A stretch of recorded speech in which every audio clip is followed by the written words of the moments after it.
taxes, inflation, and the breakdown of the family are causing us to fall behind.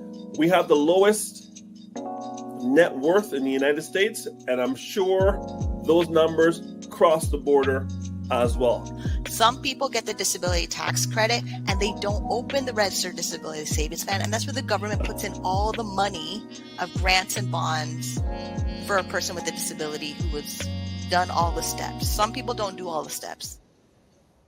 We do the steps. By the way, Ryan, have you done stepping before? I think just like once or twice. One of those step classes, right? Like Yeah. Steps. All right. Good morning, everybody. It's Dr. Vibe here, host and producer of the award-winning Dr. Vibe show, the home of Epic Conversations, and I'm the host of Epic Conversations 2018 Innovation Award winner given out by the Canadian Ethnic Media Association, and 2020 Best Podcast News Award winner given out by the Canadian Ethnic Media Association. And I also co-host and co-produce the only online show in the world for dads and fathers that's sponsored by Dove Men Plus Care. And being part of that initiative, movement, whatever you want to call it, I've reached out to our team's reached out directly and indirectly to over 400,000 dads, fathers, and male caregivers around the world. And as always, I like to say you're blessed, highly favored, a magnet for miracles, and a solution for someone's problem. What is up, Ryan Knight? Looking sharp in the tie. Must be a campaign stop today. Right. I got to prep for our event tomorrow. But for anyone that doesn't remember who Ryan Knight is, I'm the co-founder of the Afro-Caribbean Business Network. We support entrepreneurs of African and Caribbean heritage, really to figure out what stage the business is in and then help them create a strategy to grow their companies exponentially. And I am an entrepreneur myself. I do run a company called Detailing Nights. So we provide mobile waterless car cleaning. So we go to people's houses or their offices, clean their cars on the spot without using water, and our plant-based eco-friendly cleaning supplies. And I would say the season's coming down to a close. Yeah, but we're getting some more weather. Yeah, it definitely has stayed like double digits. So I'm not mad at the tempered fall. I like this fall. Tempered. Wow. Yes. Were you an English major in school or something? Tempered. Not even. What? I'm working on my day words of the day. Thanks to words of the day. So what was up over the weekend? The weekend was pretty quiet. What was happening? Galas. I think I just kind of shut it down because the conference was last week, so got to play Monopoly with the kids and go visit the parents. So they got to visit their grandparents. But yeah, it was low key, man. Especially Sunday, a chance to reboot. So it was really good to, rest and collect thoughts, make strategies on what the rest of the month is going to look like, what 2025 is going to look like. Got to just think it through. So looking forward to executing that. How about yourself? How's the weekend? Periodically I do a sharing session with a group of men. On the Saturday morning. So did that. Then on Saturday during the day, didn't do too much. Yesterday did a lot of, preparing for this week because there's a few things going on this week. Had to get today's conversation up and going. So just a few little things. But the weather was chilly this weekend. Saturday morning was chilly. It was chilly Saturday morning. The wind, because the wind picked up. Well, I had to do the scraping of the frost off the window. Yes. So to me, that's a true indicator that it's that time. It's that time. But so a few things. Well, you know what? Let's go through some stuff here. So subscribe to the Dr. Vibe show on YouTube and hit the notification button. I thought we hadn't hit 1580 subscribers, but we've passed 1580 subscribers. So now let's go for 1590 subscribers on the YouTube channel. Also, like the Dr. Vibe show on Facebook, LinkedIn, and Instagram. To advertise your business, product, or service on any of the platforms that I'm a part of, please email me VIBE at the DR, VIBESHOW.com. Also join the Morning Vibe Discord group. Please email me at dr.vibe at the DR, VIBESHOW.com. Also, it'll be in most of the people's comments, but also there's where you can get a hold of Ryan. RyanO'NeillKnight.com, LinkedIn, Ryan O'Neill Knight, Instagram at Ryan.Knight99, email workwithme at RyanO'NeillKnight.com. And also, and I see comments already in, we'll get to you, but big thing happening tomorrow. Big thing happening tomorrow. We're broadcasting live Monday, November 4th, but November 5th, big thing going down. So tomorrow night, November 5th, live at 9 p.m. Eastern time, wherever you're watching this, live watch party for the U.S. presidential election. We're going to have Ryan's going to be there, Cesar Nadima Musa, 2 Black Canadian kings are going to be there. And then we have at least three queens from the United States, Black Americans. We have Aisha K. Staggers, we have Laura Lala Key, and we have Dr. Tachi, and we may even have Jill Jones on. And that's another thing today they'll bring up. But so it's a unique conversation. We are going to probably be the only conventional or digital platform that will have commentary from a Black Canadian and Black American perspective on the election live. So Black Canadian males, Black American queens giving their takes on the election in real time. So Ryan, what are your thoughts on the day before?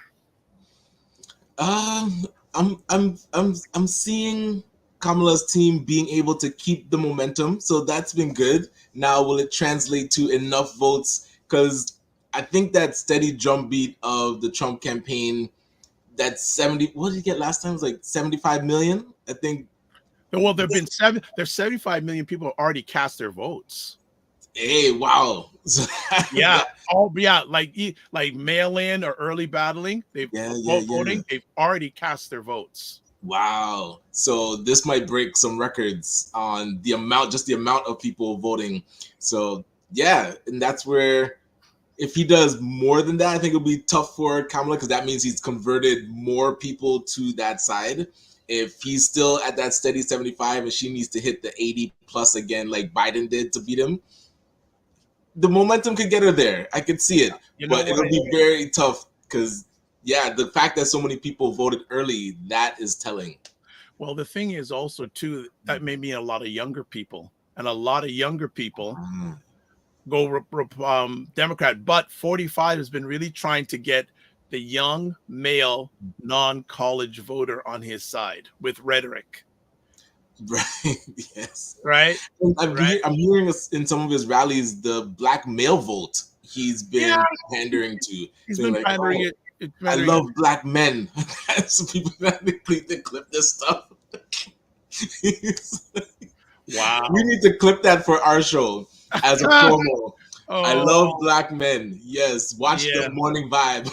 Yeah. Let's get to some comments here. Fitness IQ Camp says, morning. She also says, morning, everyone. Good morning, JJ Mars. Any updated predictions from Colorado? Agree. I don't know what you're agreeing to, Fitness IQ Camp. So you got to say something to me more than that. Let's just say opening the window or screen door in the house wasn't the wisest. Oh, she's talking about the weather. The chill. Yeah, Saturday was not playing. I was on the road Saturday morning at 7:00 in the morning. Wow.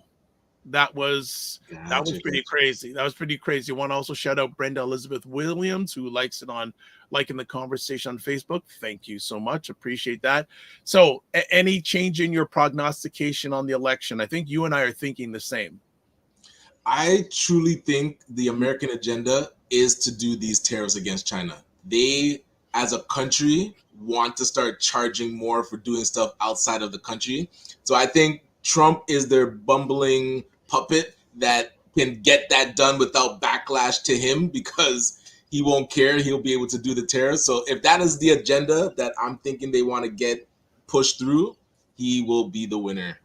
What about yourself? What are you thinking? Well, I think the best I'm thinking right now for Ms. Harris, she may win the popular vote, but she won't win the electoral vote. And that's like enough in each pocket. Yeah, and the American voting system is a little bit of a joke, in my opinion. But that's just me. But I think that's the best she can hope for. If she wins, I feel America in some ways is already under civil war, in my opinion, because the divisiveness, it used to be amongst cultures. It's now in families. Like I was just listening to a story on NPR of women saying they're voting for Harris, but they're not telling their husband. Yes. You see, and I saw another poll for women that would vote for Harris if they didn't have to tell their husband. So like similar, anxiety around in family division. That's a wild perspective. So that is how things have got to this country, that country. And not to say that Canada's the be all end all, but I'm glad I'm here. Even though the taxes are higher, I'm glad I'm here. I'm glad. I was actually chatting to an associate who lives in Florida on Friday. And he says, if 45 wins, he's on his way to Jamaica. Oh boy, leaving the U.S. Right. And I'm curious the amount of Canadian. I think they said there's like 600,000 Canadians that can vote in the U.S. Election. So I'm very curious if there's any of our viewers that have the ability to vote in the U.S. election, which way they would sway. But yeah, man, I wonder that perspective of not being in the U.S. but being able to influence the U.S. still with your vote. You can see that the direct tie into how it impacts Canada too. Yeah, 100%. Let's say good morning to Shirley Josma. Shirley, I owe you a message. You did message me back, so today or tomorrow at the latest, I'll text you back. But we'll have a conversation. JG Mar says it's a cold Colorado day today. All right. Yes. Okay. Oh, by the way, JG Mars, do you follow the Colorado Buffaloes football team and Deion Sanders? I'd be very curious to see if you do that, because they're doing quite well this year in football. So I'm just curious to know if you follow them at all. So tomorrow night, 9 p.m. Eastern time. If you can be here, great. If you can't be here, great. I'll set up a replay after on the YouTube channel, but would like to have you here in live because it's going to impact everybody. The other thing I want to chat quickly about is we lost, in my opinion, a true musical icon yesterday. Okay. Does anyone know who transitioned yesterday? In the chat, does anyone know? Let me give you some hints.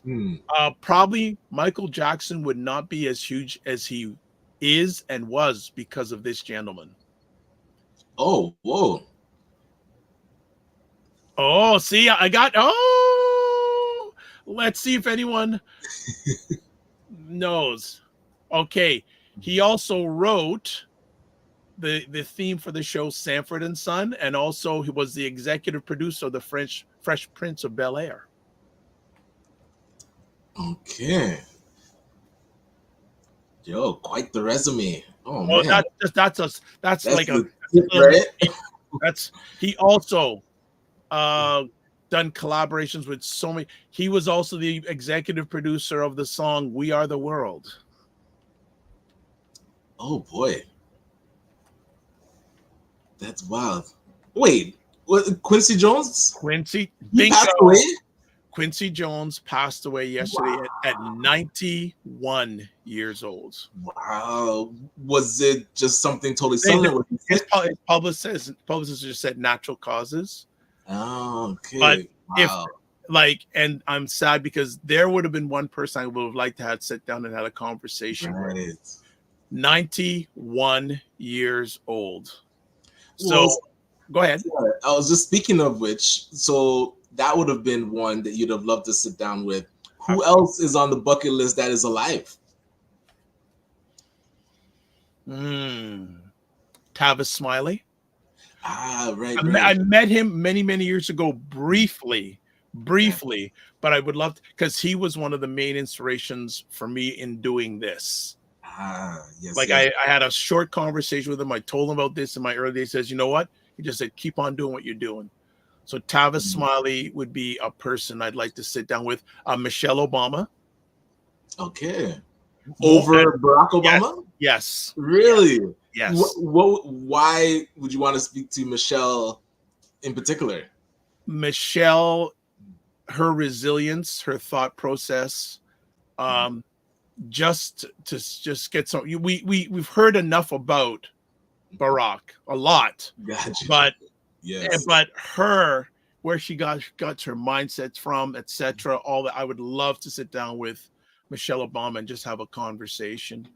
I really, her thought process just blows my mind. When I sit down with, if I get the opportunity to sit down with individuals like that, I don't care so much of what they've done. It's their thought process and their personal story. What do they have to overcome? That's what I really get intrigued by. Like, that those two come top of mind first in regards to that. How about you? If you had a chance to have a sit down conversation with somebody, that's alive. Robert F. Smith is. Oh up there. Yeah. Okay. Love to have a sit down with him. Who else comes to mind? I mean, if we're talking about sports, the fact that you mentioned Dion, he'd be an interesting conversation because I was a fan as he was playing baseball and football. I actually would love to talk with him. Deion Sanders, I was saying. Yeah, if it comes to sports, I would love to sit down and talk with Patrick Mahomes. That would be amazing, right? Yeah, Patrick Mahomes, even people like Wayne Gretzky. Because I'd love to talk to Joe Carter. I would love to have a conversation. Baseball's your jam. Yes, that would be an amazing conversation. Yeah, just Joe Carter. Yeah, his perspective on his perspective of the moment before he hit that momentous home run. Right? Was he sitting on the curveball or the slider? Sorry. Yeah, just to get that perspective would be amazing. But so people in the comments, if you're live on replay, who would you like to have a sit down conversation with, whether they're living or they've transitioned? Would be there's so Boyce Watkins, I would find interesting to sit down and chat with. His wife, Alicia Watkins. Yes, I'd like to sit down with them separately and as a couple. I'd love to have that'd be a three-part conversation would be really cool, but that's just off the top of my alleged mind. So but rest in power, Quincy Jones. If you don't know who Quincy Jones is, please take a search, because you're gonna and if you only have 30 seconds, don't do it. You're gonna need you're gonna need a few minutes to see a man who's been a musical icon for 5 different decades. I wonder, have there been any autobiographies or not documentaries on any of his bodies of work? Good question. You would think there are interviews. There are, and I know that CBC a number of years ago did an interview with him, I think, or conversation. So, just look up online and check it out. We also have Minnie on cam. Good morning. So families in the house. All right. Oh, Netflix. There is a documentary. Our friend who's going to be joining us in a few moments told there is a documentary on Netflix with him. So Quincy, rest in power. I think I'm almost thinking that most of the people in the world have listened to at least one song. No, think about that. I wouldn't doubt it. At least one. Listened to one song that he has had his hands in. Right. And if you're really, really OG, there's a song, a drama series many, many, many years ago called Ironside. He wrote the theme for that, and also the original movie In the Heat of the Night with Sidney Poitier. He wrote the musical score. Okay. So he's transcended gender. If you want to talk about transformational figure or a Renaissance man, gotcha. There you go. Well, we're going to be back in a few minutes. We got a new friend joining us today via buyblacks.com. Yes, buyblacks.com. And we're going to find out a very interesting story. So we're going to be back in just a moment. Keep it locked on the Morning Vibe, and we'll be back in about a minute. Well, I've just finished a wonderful session here with Dr. Vibe. I am Bernadette Hamilton Reed, an 8th-generation African Nova Scotian, And I am the owner and founder of Sankofa Bookkeeping. But you know what? Sponsorship. That's what today was about. Don't be afraid to ask. And that's what Dr. Vibe is teaching us. Don't be afraid to ask for things. Leverage those partnerships. Psychographics. I didn't realize how important psychographics are on finding out about people and their likes. What keeps people up at night? Do the video conferencing, ask them for something, and also find out what is their pressure points, what is their problem, solve it. So, you know, the stuff that Dr. Vibe says, and don't sell yourself low. When I started working with Dr. Vibe, $50 an hour, I am now up to almost $5,000 a month in engagement with my customers because of the things I've taken away. So when you go to these events, listen to what's told and use it. So thank you, Dr. Vibe, for opening up. And again, align yourself with what these people are doing, what they're asking for, and make sure you ask for what you're worth. Don't sell yourself short. Thank you again for the opportunity to learn about how to get more sponsorships. And we do not use the word in kind. We want the sponsorship. Thank you again. Where was that done? Hey, the Federal Black Entrepreneurship Ecosystem Conference. Bam! Bam! There you go. There you go. Yes. Oh, and I forgot one more other thing. Indie Soup Media, powered by our good friend Dr. Tachi. And she is the chief of that platform, over 40 content creators, about 9 months in existence, over 20,000 YouTube subscribers. So you can catch many of the conversations that I'm part of on that platform. All right. We like to have new friends on the platform, and we have a new friend today. So what I'm going to do is put this up here. And this is a new friend, Nigel Gordijk. I got it right. That was the most important thing I had to do today on this conversation. Has just written an article, How Can I Be a Black Man If I Don't Look Like One? And this is probably something that people maybe can relate to on this conversation live on the replay, or know people who have that challenge, black man or black woman. You can replace the man with a woman in this conversation. So we are very blessed and highly favored to have Nigel with us this morning. Good morning, Nigel. Good morning, Dr. Vibe. How are you? I am outstanding. How's the morning treating you? Yes. Really well, thanks. Yeah, so start of a new week. Excited and looking forward to what's ahead. Excellent. Well, before we get started and go into the article, can you share a little background about yourself with our family? Yeah, I'm born in London, England. Moved to Canada 2007. My parents were born in Guyana, former British colony. My mother's side of the family was Chinese. Her ancestors moved to Guyana in 1861. That was the first ancestor. So that was in the post-emancipation wave of indentured labor that came from South and East Asia. And my father's side of the family, his parents were from Suriname, or Dutch Guyana as it used to be called. Yes. And so I was able to trace my mother's family back to the first person who came from China, who sailed on a ship from Hong Kong to Georgetown. But I knew nothing about my father's ancestors other than his parents' names, their dates of birth and their dates of death. And because I'd seen photos of them, I knew that they were black. My dad had 7 brothers. I knew, I think, 3 or 4 of them. Right. And they were all clearly black, but my dad had light skin. So there's a big mix there. It's weird because my dad looked like a light-skinned version of his dad. So you can see they're almost identical other than that. 100%. Keep on going. Sorry, and I was to say, and I really knew nothing about my father's side of the family, and no one ever talked about it. So I never talked about it, never asked any questions. Both my parents are gone now, so I just, like I say, I moved to Canada in 2007. I have a Canadian wife, and it was just I just reconciled myself to the idea that I would never know anything about my dad's side of the family because there was no one left to ask or look into it. And it sounds weird now, but I always thought of myself as half Chinese and half Guyanese, which I know makes no sense whatsoever. It's just because I had that kind of Caribbean upbringing, mixed with obviously being part of the British culture in London, England.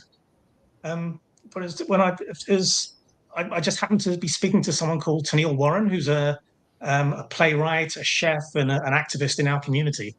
And I just happened to mention that my grandparents were Surinamese, and I knew nothing about them. And it just so happened, I think for about a week, she happened to be working with a woman called Peggy Plett, who's also from Suriname. And she is a researcher, a genealogist. And so Tennille mentioned to Peggy that they had met someone who had a similar background. And I got in touch with Peggy, and she started to look into my family history for me. This was in 2021.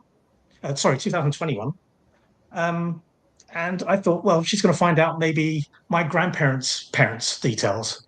But she went further than that and actually traced back to the last person in my family, my dad's side of the family, who had been enslaved in Suriname.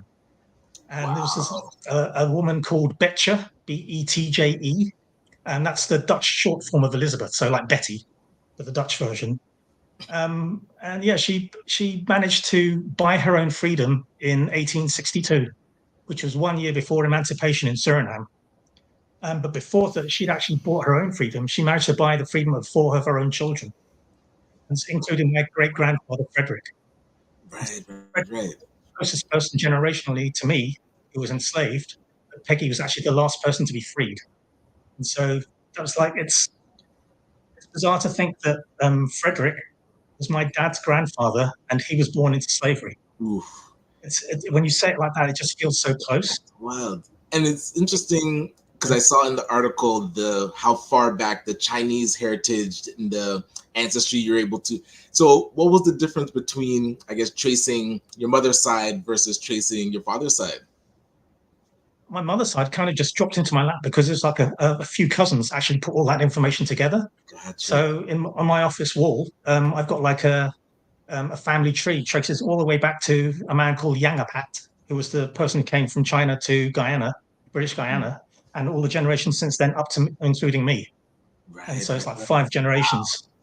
Wow. And so yeah, so I knew all the details about that, and I'd read about the history of how he happened to be in Guyana, that I knew he sailed from Hong Kong. He was Hakka Chinese, which is a type of Chinese person, sailed from Hong Kong to Georgetown, Guyana, became a sugar reaper, which was cutting down sugar cane, which was one of the things. It was like indentured labor, so he was on a contract, it was tough, backbreaking work. And it was the work that was done by enslaved people in the British colonies before the indentured labor came. The difference being that when you're indentured, you have the chance of freedom at the end of your contract. Gotcha. And so, yeah, but that kind of fell into my lap, and that was presented to me where I didn't have to go out and find it. I just want to jump in quickly to catch up on some comments here. Minnie on Cam's says good morning. Good morning to Opal Inspired. Make sure you follow her artistic creations on her YouTube channel and subscribe. Minnie on Cam says grandma, mom's side is German and black, so the whole family is a mix of African, British, Irish, Asian, Indian. Dad's side African, Irish, and British. Mom's side being the largest with 15 children. And look who's in the house. Good morning, Roger Dundas. Him and his beautiful wife, Camille of buyblacks.com. So good to have you here.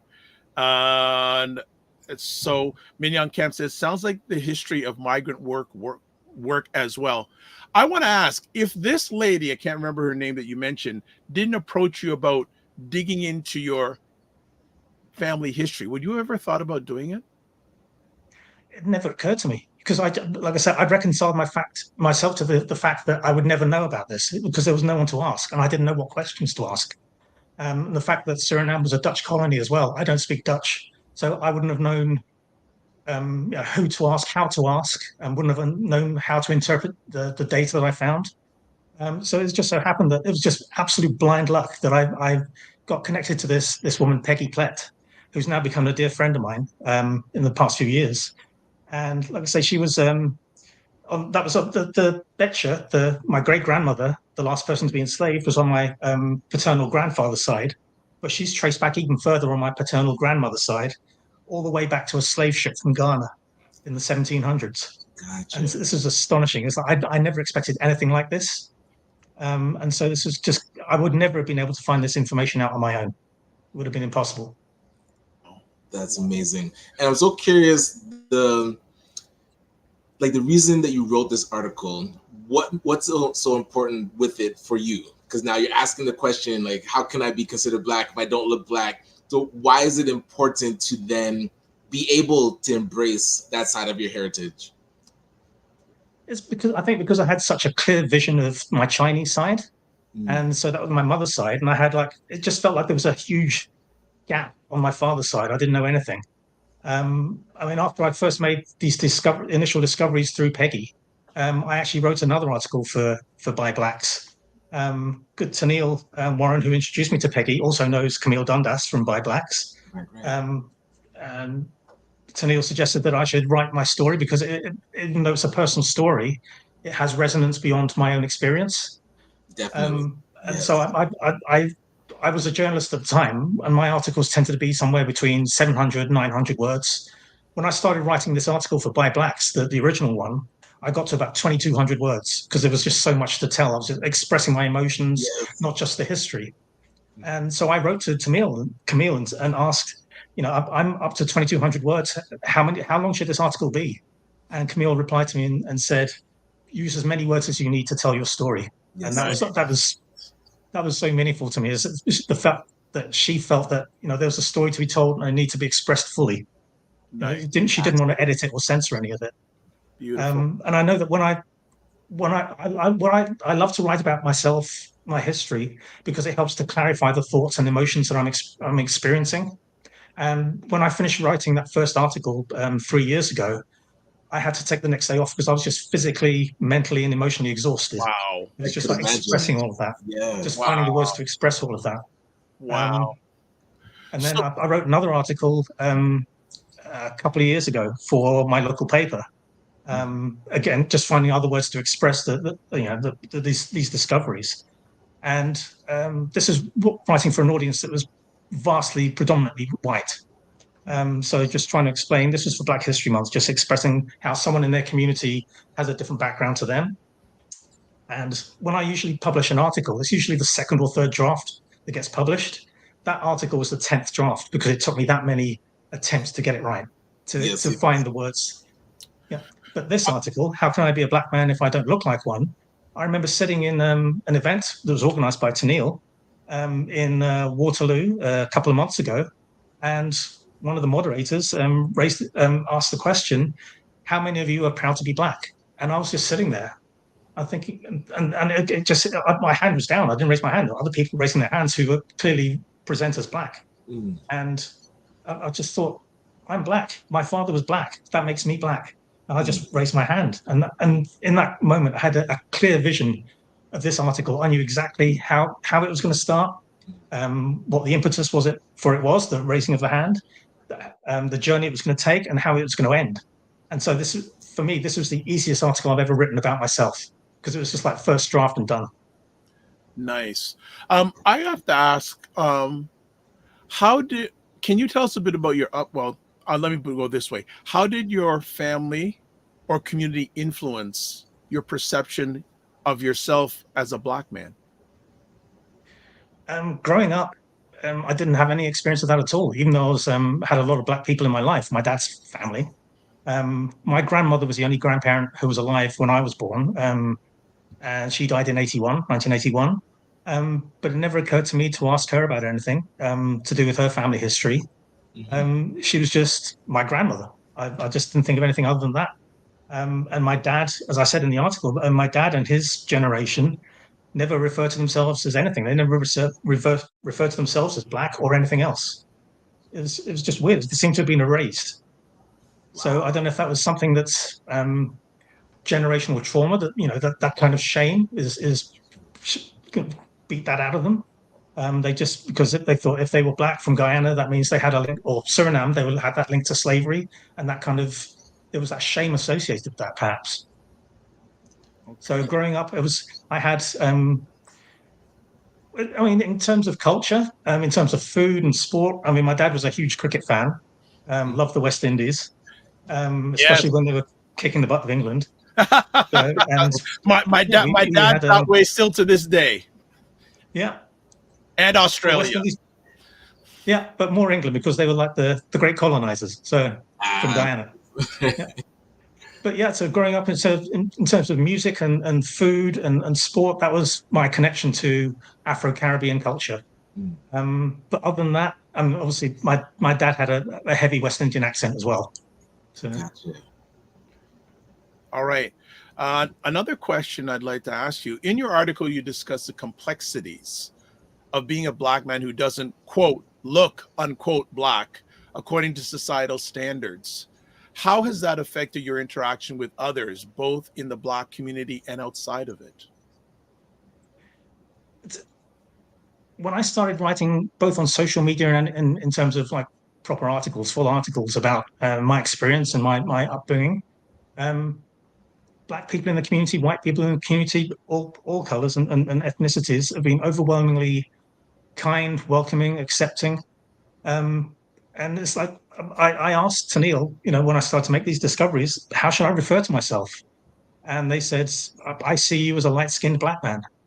And when I've spoken with Peggy, we just in casual conversation, she'll say to me something like, you as a Black man. So it's not something I go around saying, hey, I'm Black, because I clearly don't present that way.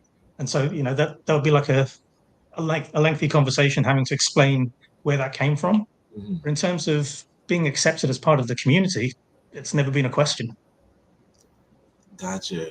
And there's something interesting that you put in the article around when you dress in Chinese heritage clothing, you're fine and don't really have to explain much. But if you dress in, let's say, African garb, then you even feel compelled to explain. And I've heard that from other people in the network that come across as lighter skinned. So if they wear African articles, they're always pushing it and talking like, oh, this is why I'm wearing it, so people don't get offended. I'm curious your perspective on like how you feel now wearing different articles of clothing. Do you still feel compelled to explain, or are you starting to get more comfortable in it? Well, I don't tend to wear African style clothing. I'll wear stuff with like the African flag on it and red, yellow, and green on it, what have you. But not something that I would call. I mean, I wear sometimes when I'm going out somewhere formal, I might wear a formal Chinese jacket. Gotcha. It's just a Chinese suit. But I've never felt, I don't know, it's just nothing. I've never felt like dressing up in African costume. Gotcha. Right. Okay. And this is all still new to me. I'm still developing this. So I'm still on this path and on this journey. Was there a specific experience or moment in your life that pushed you to reflect deeply on your racial identity? Well, unfortunately, I'm 59 years old, and it wasn't until like 3.5 years ago I'd ever experienced any racism against me. And I remember there was an incident locally in the township of Wilmot where the mayor shared a video. He was a former police officer, and he shared a video of two Black men talking about why there were so many Black people in American jails. And they were saying it's because Black people have a higher propensity of committing crime. And so he shared this. He was the mayor, and he was a former police officer, and he shared this. And there was uproar in the community. And it was the first time I'd ever felt compelled to talk about racism in the community. And I delegated. Gotcha. And after I did that, that's when I first had people pushing back and saying, so white lives matter too. What have you ever done for Canada? You go back to where you came from. And that wasn't referring to my accent, because it was like reported in the paper that Nigel Gordijk, a person of color, delegated. And so that was the only time, well, actually the first time where I felt compelled to be confident and proud in my ethnicity.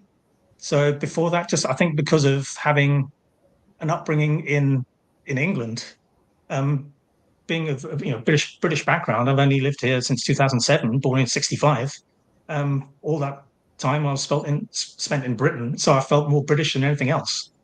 So that was kind of everything else seemed to be not totally erased. Well, my dad's side was erased, but Chinese side is unavoidable because of how I look. Right. But other than that, it was the first time where I actually felt compelled to express myself as part of my identity.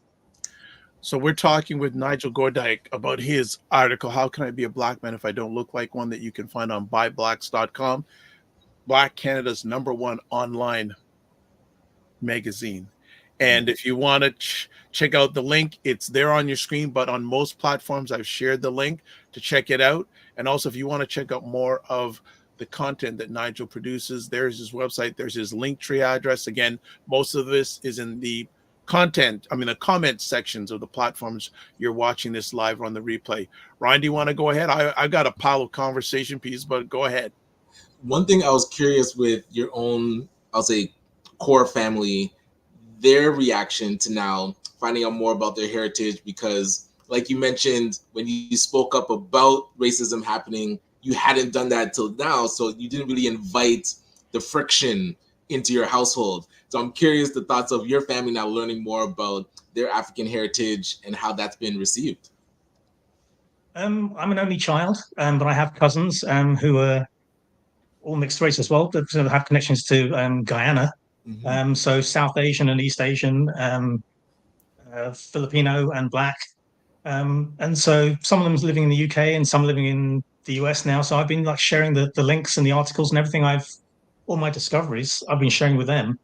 And they've, I have no one to pass it down to. I have a stepdaughter, but so she's not a blood relative. Gotcha. But I pass it sideways. I can still do that, and then it can still get shared that way. So it's keeping it alive. I mean, there's a saying that you die twice, when your body dies, and then the last time someone speaks your name. Oh. By sharing all of these stories about my ancestors, about my family's ancestors, I'm keeping them alive through the family by sharing them sideways, as it were, through cousins and uncles. Nice. Absolutely. But then do your cousins, do they feel like, why are you now speaking up again or for the Black community? Because that's a fight. Do they want to even be part of that fight? Do they want to hear about those articles? Or are they kind of like, yo, my life is good just living Chinese, are they responding to those articles and saying yeah, let me join you in the fight? Or are they kind of just thanks for sharing, but I'm not really interested? No, they're definitely interested. It's because like me, they had never felt the need to ask questions before. Gotcha. As being that our fathers and brothers and uncles side of the family had been erased because no one had talked about it. Gotcha. But now that it's alive again, so they're all as excited as I am. They said, "Wow, thanks for sharing this," and yeah, they're loving these discoveries as much as I am.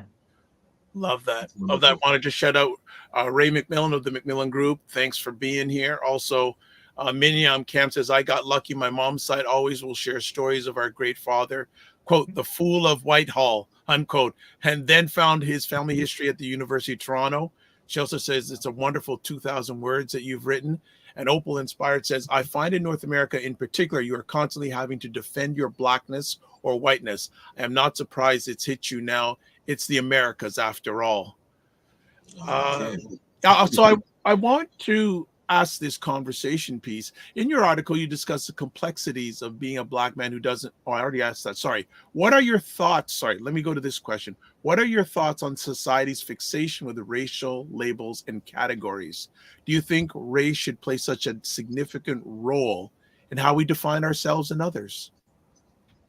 I think it defines our ancestral experience. So in that sense, it definitely is important. I want to know where I came from, how I came to be the person I am, what people had to go through for me to simply exist. And that's intrinsic. You have to talk about racism, colonialism, and when you're talking about slavery, that's impossible to avoid. And so knowing that, my last name is Gordijk, or Gordijk, if you want to pronounce it the Dutch way. I'm only the third generation to be born with that name because it was given to us by when my great-grandmother Betja freed her children. That last name was assigned to them by a Dutch clerk. And so before then, they only had one name because they were enslaved. Enslaved people in Suriname only had one name. And so for me to carry this name now, it's because of my ancestors, my dad's ancestors, being enslaved. And they were only enslaved because they were from Africa originally. And so we have to talk about, keep those connections alive back to where we came from, wherever we came from. So in that sense, yeah, I think it is important to talk about our ancestry, our ethnicity, our color, however you want to describe it. I'm so curious, are there any nuggets of wisdom that you can give to our light-skinned brethren that now face this every day, struggling with, hey, I'm in Black rooms, but I don't look Black? is there anything that's come to your mind to say like how to embrace being in these rooms, or is it still really early that you're still trying to figure out? I'm curious your thoughts on now being in more Black rooms, how to approach it for those that are also going through it as well. You're right, it still is early. So I'm still somewhat dealing with some of those insecurities. But that's not because that's something I've placed on myself. It's not because of how anyone has treated me.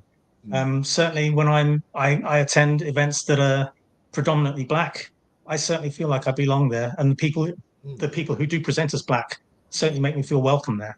So that's never been, well, never. It's only recently that I've only, been holding on to this, and I've certainly felt welcome and included in anything I attend or try to be a part of. So it hasn't been an issue yet. All right, Opal Inspire says divide and conquer. Mignon Cam says, yes, our ancestors really worked hard for us to be here. I've got a conversation piece for you. How does colorism, both within the Black community and in the broader society, play into the challenges of being a Black man who doesn't fit the traditional racial stereotypes? It's because I'm mixed race. I don't see myself as Black and only Black, obviously, because I'm half Chinese. But it's an intrinsic part of who I am. It's an intrinsic part of my family's experience. In terms of colorism, though, it's not something I've ever experienced. No one's ever said to me, "No, you're not Black," or "You're not Black enough." So that's not really something I can address. It's not something I've ever had to confront or encounter yet. So then a follow-up conversation piece, then, do you think colorism is an issue that is adequately addressed when discussing race in Canada? That's a good one. Once in a while I come up with a good one, I don't think this counts as colorism, but certainly when we're talking about race and skin color, earlier this year I heard a podcast with Peter Mansbridge, and he had a conversation with Professor Deborah Thompson from McGill University. Professor Thompson is a fifth-generation Canadian, and she's Black. And she said it's practically a weekly occurrence that someone will say to her, "Where are you from?" "No, where are you really from?" And Peter Mansbridge said, "Well, I was born in England. I grew up in Malaysia. No one has ever asked me that question." And so it's a sense in Canada, I think, and not just in Canada, that certain people are made to feel that they belong here, and certain people are made to feel like they don't, regardless of how long they've actually been here. We have a question from one of our audience, Dr. Tachi. She says, have you noticed any, quote, privilege, unquote, because of the way you present? I would say that my entire life has been one of privilege. I've never had any barriers placed in my way because of my race or ethnicity. Would that have been different if I presented as Black? Possibly. I know it's happened to people I know, and other people as well. It may have happened to you too. But it's never been. I've never had any barriers in my way. I've never had anyone say, "No, you can't go there. You can't have that job or whatever," because of who I am, what my background is. So yeah, that's certainly privilege. Right. Wow. And she goes, "Oh wow, my sister lives in Kuala Lumpur." And from the Twitch platform, Diggs BTW7, what's up? What's up to you also? Brian, I got more to go with, but I also want to give you grace, and if anything you wanting to ask, Nigel. And you mentioned, as you were talking about embracing Black spaces, that you feel welcomed. Yet I've talked with other people in our community that might not realize that they're welcomed, so they're sitting in their anxiety. So I was curious now, a person that comes into our spaces, how can we make sure that they know that they're welcome? Because I'm feeling like people are telling you like, "Hey, you're here, like glad that you're here," but if we're not forward in that, then they might feel like they're not welcome. So I'm curious, what can we do as we are owning our Black space to make sure that those that might not look Black, as you put in your article, are still felt that they're welcome and not they have to figure it out themselves? It's part, as I touched on already, it's partly the language that people use, like when Peggy referred to me as "you as a Black man." Gotcha. It's actions like Tennille and Camille. inviting me to write for By Blacks and share my story with an audience that is obviously overwhelmingly Black. I mean, when I was asked to write the first article in 2021, I went and looked at the website By Blacks, and of course, every person I see on there presents as a Black person. Yes. And I had this insecurity thinking, I don't belong here. I'm an intruder. I don't belong in this space, because this was the start of the journey for me. But then when I feel more comfortable now when I wrote this most recent article, like I had the hesitation about raising my hand when I was asked, "Are you proud to be Black?" And then I wanted to share them. Yeah, yes, I am. It's an intrinsic part of who I am, and it's important that I share this part of my history, my family's history. So being invited into spaces, the language that people use, those I think are key to making people feel welcome. I'm curious, is the target market for the article a person in our community that is lighter skinned, that is trying to figure out how to deal with their mixed heritage, or is the target more for those that are darker skinned, owning these spaces, that there are others that are of light skin, to make sure that they're felt welcome? Like, who do you feel it was written for? Mixed race people. It's not necessarily because of skin color. It's just I've had people respond to the article because I've been sharing it on my social media who are neither Black nor Chinese, but they've said, I come from a mixed background, and this resonated with me. It's trying to reconcile the two different parts of who I am. So it's not necessarily aimed at just Black people. It's just I asked Camille if I submitted it to her because I'd submitted the earlier article. So this is like a follow-up piece. So that's why I hadn't really thought that much about the target audience, but that seems to have been who it's resonated with, people who have mixed race. Okay. Yeah, I can see that. I don't know if you covered this before. I just wanted, if you did, if you can reiterate it again. Have you ever felt excluded or questioned by other Black people? And how do you respond to these situations? Never. I never have. It's, as I said, it's been overwhelmingly welcoming, accepting, and incredibly kind. And Dr. Vibe, I think Dr. George Fraser helps to prompt us, because when he starts his talks, it's like, listen, I do not look Black, but I am Black. So, yeah. That we all come in all shapes, sizes, shades. So yeah. I mentioned in. Go ahead. Sorry, go ahead. Well, I was going to say one thing I touched on in my article near the end is that I have several friends who are Indigenous, and they never describe themselves as being half Cree and half Irish, or half Cree and half German, or whatever. They say, I'm Cree and I'm German, and so they embrace both sides of that. You know, it's not just one or the other. It's and. It's not either or. It's and. Right. So how do you think your experience as a Black man in Canada compares to similar experiences in other countries, such as the United States or the UK, where conversations around race and identity may be more prominent? I don't know whether it's more prominent. I think it's across the board. It's being opened up now about who we are, partly about who's welcome in which spaces, and not just because of being Black or whatever. It's a matter of who belongs here and how do you choose to identify yourself. I mean, it's not just race as well. It's gender identity.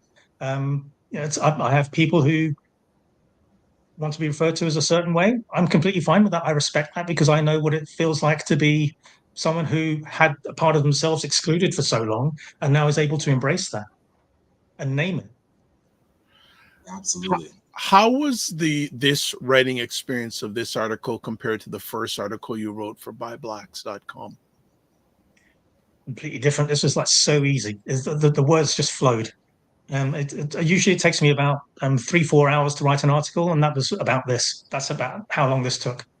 Whereas the first By Blacks article was like a day and a half. Yeah, and as I said, the second article I wrote, not for By Blacks, but for my local newspaper, that was 10 drafts. And because I showed I think draft number 7 to a friend of mine, and they're white, so it was nothing to do with what the story was. It was about the crafting of the article, and she just read it and said, "This is a literary mess. You've got to start again." And so I just completely scrapped and then started again, and then another 3 drafts, and then I got to where I needed to be. But like I said, the first article I wrote for By Blacks was just physically, mentally, and emotionally exhausting. And I just had to take like a personal day the next day and just do nothing. Just sit on the couch and veg with Netflix. Okay. I'm curious now, because you had the first article, and this one is more of a follow-up to that one. Is there a third one that is on your mind that you would want to write as a follow-up to the current one? I don't plan that far ahead. It's just like whenever the urge takes me. It's like whenever I feel compelled to write something. Like when I was sitting in the event that I described in this most recent article, I was sitting there, and when I put my hand down, I thought, I've got to write about this. I knew exactly then that I had to write it, and I knew exactly how it was going to play out. So that's why it came so easy to me, because it just came to me like a moment of clarity. I knew exactly how that article was going to look, where I wanted to start, where I wanted it to go, and where I wanted it to end. Okay, I want to shout out someone named Cheryl Gordijk, who is like this conversation. I know her. Yeah, I hope you do. Yes, well, good support. I also want to shout out Christy White, who is like the conversation. Got some more comments here. Learning about intersectionality identifies is a process, and the more you have these conversations, the more understanding it creates. Opal Inspired says, Nigel, ironically, your name, Nigel, denotes Black heritage. Yeah. She continues, when you find these names in medieval England, including names like Moore, as in Roger Moore, that's Roger Moore spelled with an E at the end, by the way, Morris, Morrison, Morgan, etc., all denotes Black ancestry. These are common names in England as a whole. She also continues, DNA studies back this up in the population, even though their ancestry is not evident. And of course, Ray McMillan, the McMillan Group, says that's interesting to know, Opal Inspired. So that is fantastic. So lots of great conversation happening in regards to this article. I also want to ask, and you're part of media yourself. Do you think there's enough diversity of Black representation in the Canadian media, or is there still work to be done? And not only Black, but mixed heritage representation in the media? Not necessarily mixed heritage, because I think, if I'm representing Chinese and Black, then I can write about both.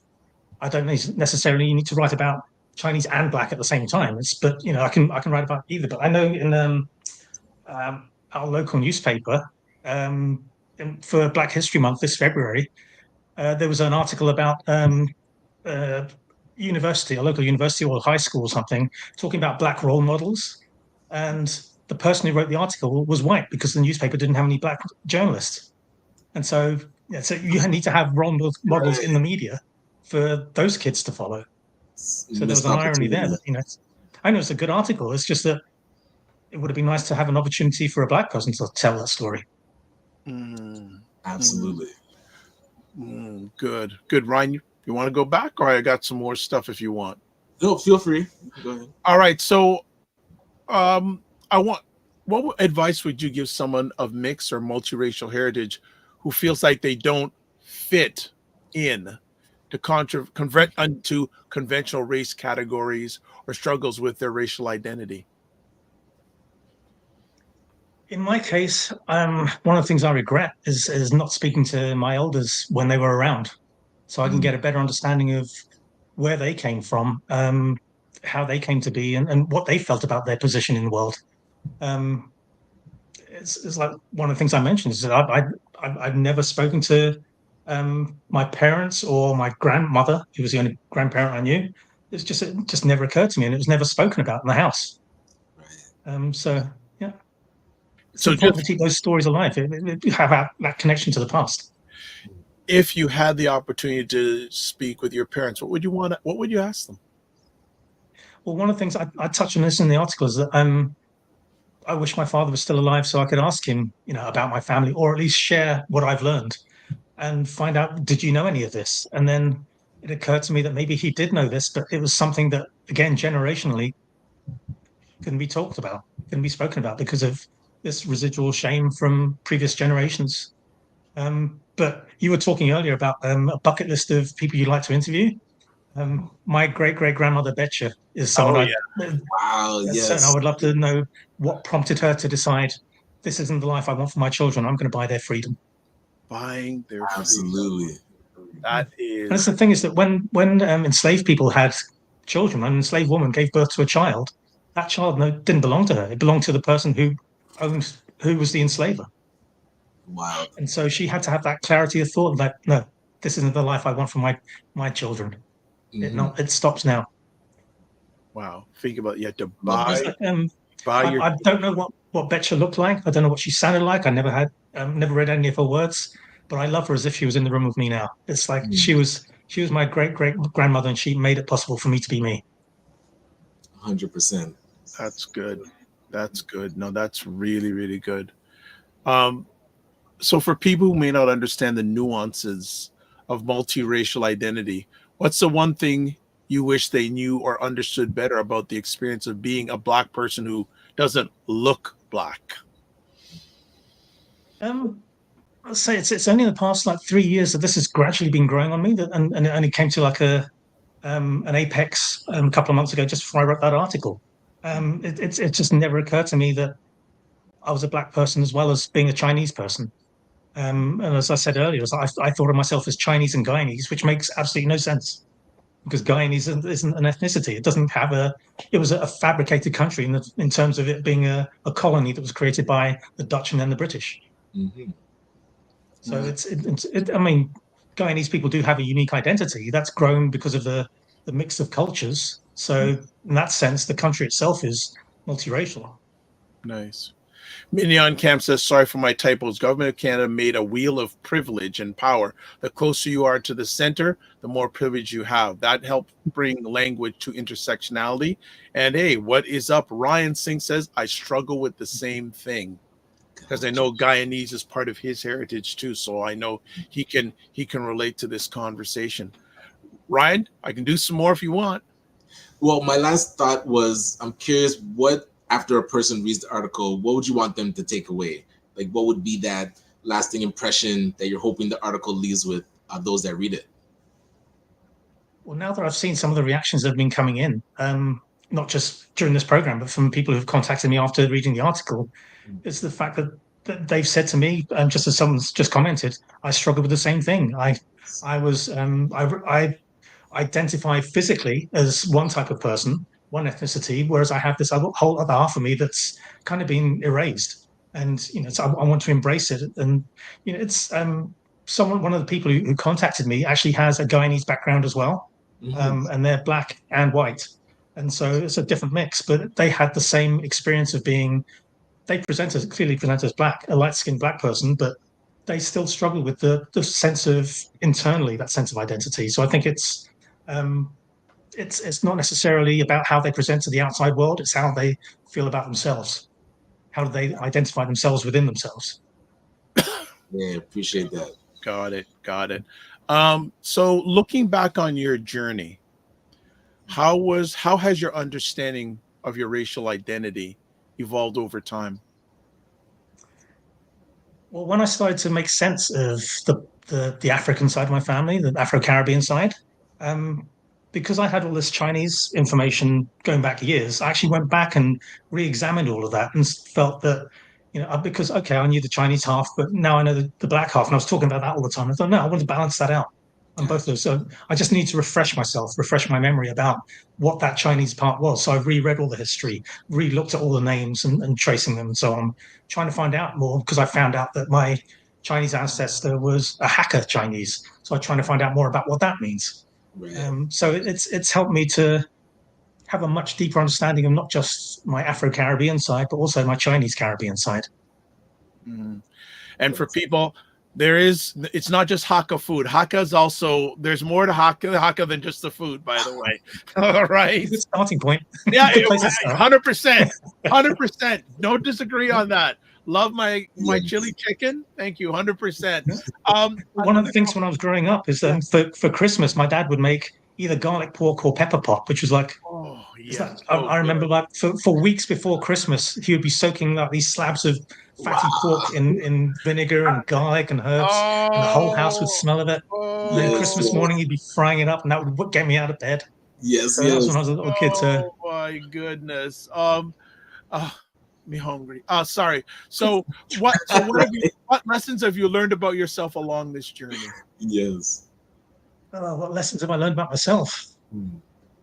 Be proud of who you are. I mean, because it's for generations, the African side of my family is hidden because of shame, and not wanting to know about, or not wanting to talk about what happened in the past generations ago. Whereas now I'm proudly sharing that story. As I said before, it's like we die twice when our body dies. When last time someone speaks our name, I'm going to keep speaking these names and keeping these people alive for me and subsequent generations. Yeah. And so, as this conversation on race and identity always continues and evolves, what are your hopes for we as a society? How can we approach these topics with more empathy and understanding? One of the things you hear a lot is, "Oh, I don't see color," meaning they see everyone as being the same. I want everyone to be treated the same amount of respect, but I want you to see color. I want you to see the differences. I want you to understand. You know, when I talk to people who clearly come from different backgrounds, I think there's a difference between perhaps when I'm asking them, "Oh, where do you come from?" Because I'm interested in. Our journeys were different, but we ended up in the same place, and I'm interested in that. I want to know about what makes you who you are, what brought you to the same places that I am. So in terms of that, I want people to see color and understand there are differences, but there's so much that is the same. Great. Absolutely. And what can our listeners do to help support more inclusive and nuanced conversations about race and identity, especially regarding multiracial and multi-ethnic individuals? I don't know if it's an individual thing, but what I love about living in Kitchener-Waterloo, it has its share of racism, but there are so many activities for different cultures and events in our community. It's absolutely fantastic. We had Caravana a few months ago in Kitchener. It was the first time it hadn't been held in Toronto. It was absolutely amazing to see this. It brought out everyone from our community into the streets to celebrate. We have the biggest Oktoberfest outside of Germany in Kitchener. Celebrate that as well. That's fantastic. I love that. And we have Diwali being celebrated at the moment in our community. Having all of these things going on makes us all part of, it enriches our community and enriches us as individuals, I think. Excellent. And before we let you go, we'd love to know what happens at commonsensedesign.net. What will people find when they check out your website? Well, I used to be a graphic designer until a few months ago. So for like 36 years, my career was in marketing and design. You'll find some of my articles on there as well, including some more in-depth articles about my family background. So if you want to see the full story there, you'll see going back generations, describing people all the way back to Akoisa, who was the woman who was on the slave ship from Ghana. But you'll see some of my design work on there. And like I say, I'm a political assistant now for our local MPP in Waterloo, Catherine Fife.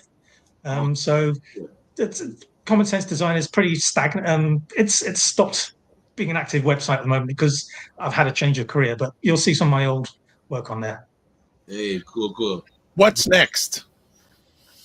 What's next? I don't know how much there is for me to learn about the individuals in my family. We may have reached the end of how much we were able to find, but there's certainly, in terms of the culture and the history of Suriname and Guyana, I want to improve my knowledge of that and find out what made those countries what they are. I mean, one of the books I've read, I don't know if you can see it there, it's Anton Lecomte. It's called We Slaves of Suriname. This was written something like 90 years ago. It's the first history book about Suriname, actually written by a Black Surinamese person. And It was translated into English for the first time 2 years ago. And I was like at the front door of the bookstore waiting for it to be delivered so I can actually get the first copy. Yes, and it's an absolutely amazing book. It gives you a sense of the true history of Suriname, which you may not have realized just by reading something like a Wikipedia page or something. This is like incredible book. So I want to do more reading like that. I do a lot of reading about African American history as well, just because there are parallels there. One of my favorite books is How the Word is Passed by Clint Smith III. He was a poet, but he wrote a history book about how history is taught and spoken about in the US, particularly when it comes to history. So what stories are omitted or erased? How is stories twisted to change the narrative? How do we correct that? So that's a great book to read as well. The Morning Vibe show family is loving you. Shirley's saying your story is very inspiring. Thank you for sharing. Ryan Singh says, I'm a filmmaker and our work is always a conversation about ethnic identity.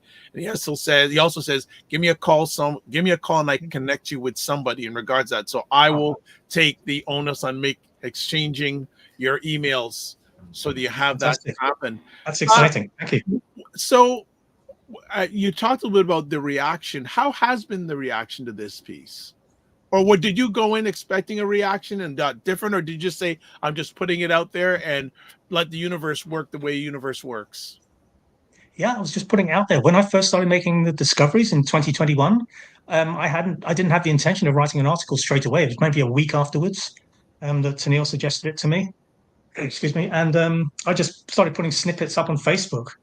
And my friends on Facebook, who are real friends, not just people who are Facebook connections, they're saying, well, this is incredible, because they knew me as being Nigel, the British guy.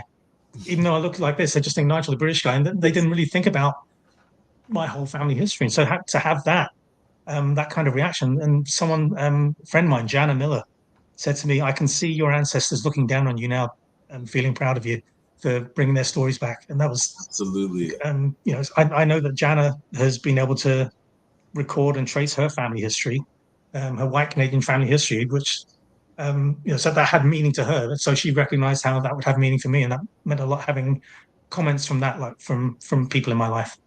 Yeah, that's like a spiritual rebirth, because you're speaking their name again after it had not been spoken for so long. So and they haven't died. They haven't died. Absolutely. They're still alive and kicking. Well, Nigel, look, I want to say first and foremost, thank you for taking the time to share with us today. Really good conversation, important conversation. And I hope that this conversation, for people who are watching it live on replay or listening it on replay, if you haven't started, go into your history. Very important things. Like, yes, a lot of us watch history on television, watch online. History starts in your own family. One thing I'll suggest is there's a TV show called Finding Your Roots. Yes. It's hosted by Dr. Henry Louis Gates. Henry Louis Gates, yes.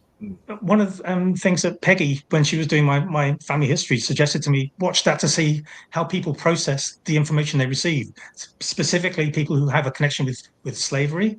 So I did that, and it did help me to understand. But then Cheryl, my wife, said, well, why don't you look at white people's history as well? You may learn something from that.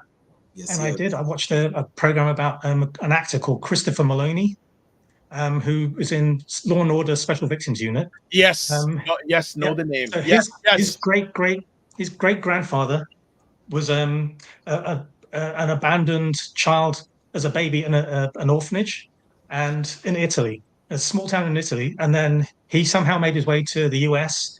His son became a doctor. His son became a doctor, and then Chris became an actor. And then Chris was looking at these discoveries and looking at the pictures and saying, I owe you a debt. That resonated with me. That hit me. Yeah, he's been on Law and Order for years and years and years, and then he's now on I think they've stopped production for the moment. Law and Order Organized Crime.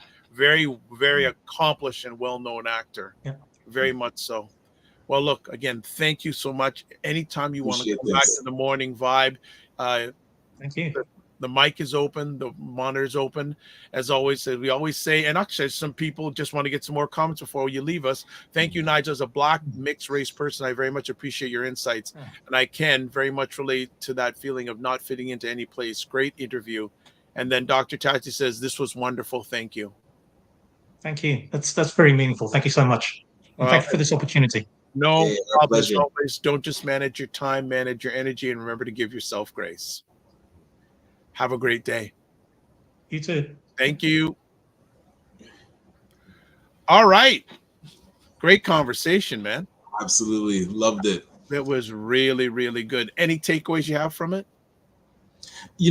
Just making people feel welcome. A lot of times conversations will pop up when we're building our own space, let's say our Black, African, Caribbean space, and then like a white person will come in or a person that doesn't look Black. And then the conversation bubbles up. It's like, oh, okay, is this a space only for us? Or do we need to understand what us actually is? So I'm glad that he's felt very welcomed in the spaces that he's come in. And I think we can do a better job of making sure we're purposeful about that. So that was my main takeaway, because as we're building the Afro-Caribbean Business Network, what does African and Caribbean heritage really mean? It goes so deep. It's like it's a river that is deep and flows. So learning a lot. How about yourself? Well, I'll just keep it short. Know your history. Know your own family history. Because when the elders are gone, they're gone. And it's not something on TV or online. They lived it. And as I go on in my journey, I enjoy more and more spending time with elders. It's a beautiful thing. Yeah. It's a beautiful thing. So a few last comments before we sign it off. Opal Inspired says, it great conversation. Also, Nigel in the green room says, remember to watch the documentary Quincy on Netflix. Yes, that's our homework tonight. That's our homework. Watch. Before tomorrow night, which will be inundated. And tomorrow night, another piece of homework. Yes, another piece of homework. Yes, another piece of homework. So what's up for the rest of this week, other than what you're going to be doing tomorrow night at 9 p.m.? Yeah, more admin work, I would say, with detailing nights. We've had people reach out that are interested in franchises, so finalizing that process and onboarding. Okay. I got to interrupt. There's a person who says that she may be interested. You had told me a few weeks ago that she may be interested in a franchise. Do you know who I'm talking about? Not off the top of my head. Who? Panel. I won't go any deeper because people will go crazy. I'll put. I can't. I was going to put her name in the private chat, but I can't remember off the. But okay. Yeah, but okay. All right. So administrative work. Okay, no problem. So are you going to Black Future? Yes, that is happening this week. So Wednesday and Thursday. What day? I'll be there Wednesday. Same here. Yeah, Wednesday's my day because I got to come back for a board meeting of an organization I'm part of. So I'm going early and getting back. And a shout out to Lee Can, that is one of the founders of the Black Professionals in Tech Network. Love what they're doing. The Be Future conference is massive. I think they're eclipsing 20,000 attendees. Their first one had 10,000. It was amazing. Can we do a better job of selecting our evening acts, our artists that are coming? It's not resonating with the vibe of the conference. So I think we can. Well, that's what we're going to do today, and we're not going there for the evening, right? Yeah, unless that's for another crowd. NYTN, she speaks the same issue from an Italian American discovering her Black roots. Okay, yeah. So maybe you'll see Ryan and I live on Instagram on Wednesday, chatting with you, the family. We can do a IG live. As always, subscribe to the Dr. Vibe Show on YouTube, hit the notification button. Subscribe to the Dr. Vibe Show on Facebook, LinkedIn, and Instagram. If you want to advertise your business, product, or service on the platform, please feel free to email me, dr.vibe@thedrvibeshow.com, and join the Morning Vibe Discord group. Email me, dr.vibe@thedrvibeshow.com, and you can watch replays of this epic conversation on the Dr. Vibe Show on YouTube, Facebook, and LinkedIn, Ryan O'Neill Knight on YouTube, and the Afro-Caribbean Business Network on Facebook. That is a wrap. What a good way to start off the week. That is a good way to start off the week. Very good. So as always, and also remember, tomorrow night, enough said, 9 p.m., come check us out and come and contribute. All right. As always, live your life as a dream. If you can dream it, you can make it. Sometimes you have to get smaller to get stronger. Block assumptions, then aim bigger, aim better, aim higher and wider. Love, faith, and respect. And remember, as always, don't just manage your time, manage your energy. And remember to give yourself grace. Peace.